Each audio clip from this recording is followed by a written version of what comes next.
Isa sa paraan para tayo po'y lumago sa grace at saka sa knowledge, study the Scripture.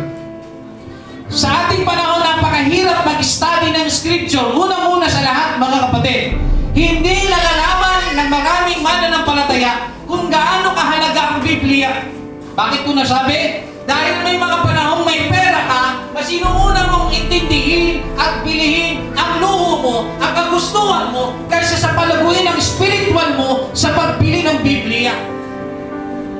Marunong kang mamuhunan sa maraming bagay. Marunong kang mamuhunan sa pagre-regalo, sa paghahanda sa may mga birthday, paghahanda sa may mga handaan. Subalit, ilang taon ka nang naglilingkod sa Panginoon, wala ka pa rin personal na Biblia.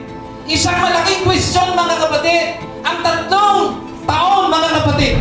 Isang malaking question na yun. Masyado lang ang mahaba ang 3 taon para magkaroon ka ng sarili mong Biblia. Subalit, marami sa atin, may panggastos sa panggana, may panggastos sa gas, sa sasakyan, may panggastos, mga kapatid, sa panliligaw, may panggastos, mga kapatid, sa kalayawan. Ngunit walang panggastos, mga kapatid, walang galang mag-ipon para sa kanyang spiritual na bumili ng kanyang sariling Biblia.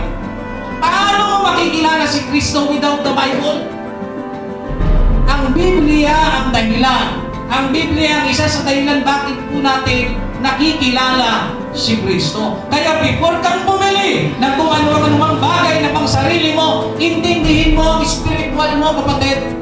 Isa pang masakit, mga kapatid, na katotohanan sa ating pong panahon, hindi lamang po sa iglesyang ito, kundi sa bawat iglesia, mga kapatid, sa sangkalupaan, nagiging problema na po ang service na nag-attend ang mga miyembro, wala na pong Bible na dala-dala. Wala na po. Yan pong nakakalungkot, mga kapatid. At tayo po'y umaasa na lamang, mga kapatid, ko naman pinagbabawal. May mga pagkakataon talaga na kailangan. Sapagkat may mga pagkakataon matagal talaga magbuklad ng Biblia. Pero kung hindi naman ikaw ang Bible reader at lagi na lang ikaw umaasa sa cellphone, mayroon kang problema, kapatid. At sa lahat ng mga kalalakihan at kababaihan na natututo na pong magmahal sa oras na ito, meron na kayong mga nagugustuhan sa inyong buhay. Gustuin niyo muna, mga kapatid, na matuto kayo sa pagkakilala kay Kristo. Bumili kayo ng Bible bago milk tea.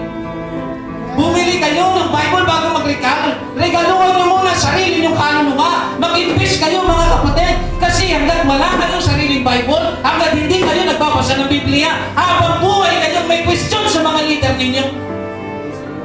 Huwag po natin hayaan na tayo'y walang Biblia. 10 years, 20 years, wala ka pa rin Biblia, hindi ka pa nag-grow. Dahil ang isa sa senyalis na nag-grow ka, nagkakaroon ka ng interest sa salita ng Diyos. Nagkakaroon ka ng interest.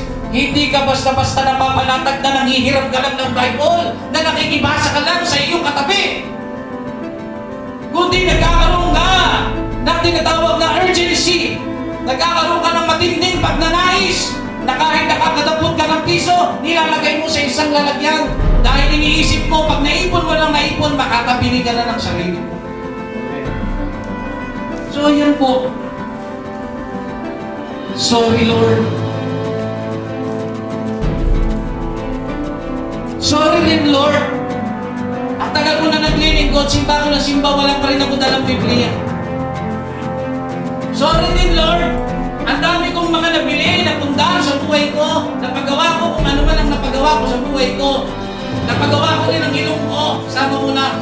Pero sarili mong Bible, wala ko pa. Sorry, Lord. But sorry is not enough. You need to take a step. Kailangan mong humakbang at magsimulang baguhin ang maling kalakalan. Mga kapatid, tandaan po natin yan.